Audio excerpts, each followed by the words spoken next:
Hello,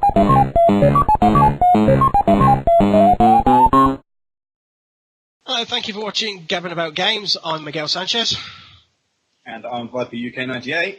And today we are going to be talking about, it's kind of an offshoot. We have done a Game of the Year award. Nobody's been given anything. And I doubt you'll be seeing our faces on the cover of the boxes of the Game of the Year edition, but we have discussed our Game of the Year. What did I gave mine to Rocket League. What was yours? Was Darkest Dungeon, I believe, wasn't it? Darkest Dungeon, yeah. Yeah.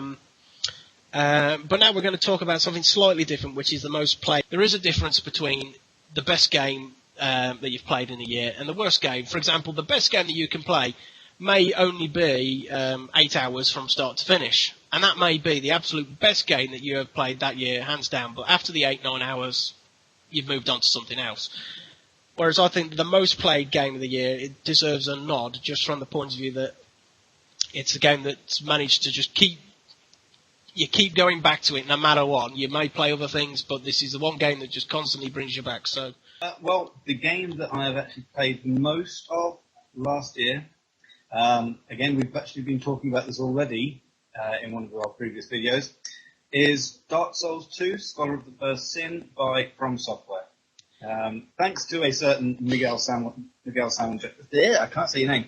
Miquel Sanchez. Very good. I got roped into getting this game, and it sucked away a good number of hours of my life. Originally, we started playing it together, so he would be going through it with me, helping me. We'd take on some of the bosses and run through the areas. And I got to a point where I had to fight one of the last bosses of the original game, which was Vendrick. Let's just say it didn't go well. No. I died a lot. I could not get past him for a good 2-3 days of trying, and I gave up. So I actually gave up for a good 3 months or so, and I played a lot of other bits and pieces in between. And then after about 3 months, I picked the game back up again, and instead of continuing from where I was, I actually ran through the game again by myself. And I got to the point of getting to Vendrick again. And I think I killed him in like my second or third try, because I'd played it through myself. But yeah, so it actually really did, because I then played it through again on my own, it really did pull me into it a lot more than when I first played it. And there's a lot of details of the different skills that you can use, the different points that you can put into different things. So you have, in general, there's like some that almost everybody puts into. So there's like agility and things like that. Yeah, the one thing I'm trying to point out is that we're making it sound a lot more like an RPG than it really is. It's not. I wouldn't call it a full-blown. It's not an RPG in so much as that it's a good old-fashioned action slasher game. Except there is a lot more emphasis on you are not just slashing. You've got to think about what you're doing. Oh, very much so. It's a game where you've got the dodging and things, but every fight is tactical. Every single fight is tactical. Even you can get killed at any point in the game by a random soldier. If he gets in behind you and gets a good few hits in, he can take you out just as easy as anything else. And I've not gotten to a point in the game where I feel that I've leveled my character up to such a point that I could go through one of the beginning points of the game and I'd be completely safe through it. Scholar came out about this time last year. Now the next one's due out in a few months, and I'll probably still keep playing it. Probably the biggest difference between yourself and I is I'm a lot more of a fan of the PvP aspects than you are the invading. I do not like the PvP side at all. And I'm going to say, without tooting my own horn, I'm pretty good at the PvP now. I can probably beat. The first time that you step into PvP on Dark Souls, this is what puts a lot of people off. You get invaded, or you go to invade someone, and you absolutely get your backside handed to you. You just do not get a single hit in, you get demolished, and you think, oh, I hate this, I'm just going to carry on. I think the issue with that is that what you get the impression of is, during the game you get in-game invades. Yeah. And the worst thing that you can do is treat an actual invade anywhere near the same as a in-game invade, because it's completely different. The way they get around with most of the in-game invaders is they just give them a ridiculous amount of health. That's how they try and program in the difference. Most of the time, it's good fun, and yet there are some trolls out there. There are people that will summon you just to kill you. There are people that will... In truth, I'm not a huge fan of the actual invading aspect of it. I'll be honest, it's more trouble than it's worth most of the time, because if the guy don't want to fight you, they can just run off and kill 10-15 minutes of your time. Which is what I generally tend to do to people who invade me. I don't bother fighting them, I just run away from them.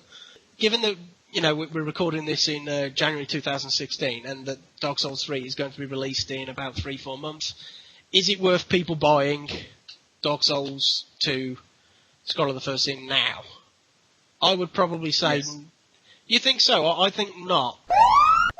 I think there is enough content in there, and the game is... The one thing we haven't actually mentioned throughout this so far, the game is stunningly beautiful. One thing I will say about Dark, it's a lot darker in Scholar than it was in the original. For example, in the original, there weren't many places you needed the torch. I think in the whole game there was maybe just the pit, whatever that area is called. That was the only place in the whole game that you really needed a torch. And considering that this was such a big... one of the big selling points of the original, it was the fact that you were playing a fighting game, a hack and slash, where you had limited visibility, as well as, it kind of injected as a very small horror aspect to it. A lot of people did complain about Dark Souls 2 bait and switch. They said that for a lot of the screenshots they released, a lot of the footage they showed, the game ended up being quite notably dissimilar to that. But I think these are people that just want to pick fault with the game. It's a brilliant game, and you shouldn't spend too much time picking fault with it at the risk of ignoring just what an awesome game it is in the first place. Oh, absolutely. I think we disagree on the point of whether it's worth buying it now. I would probably say, if you bought it now, in 3 months, are you really going to get the whole enjoyment of the game out of it? I'm not so sure.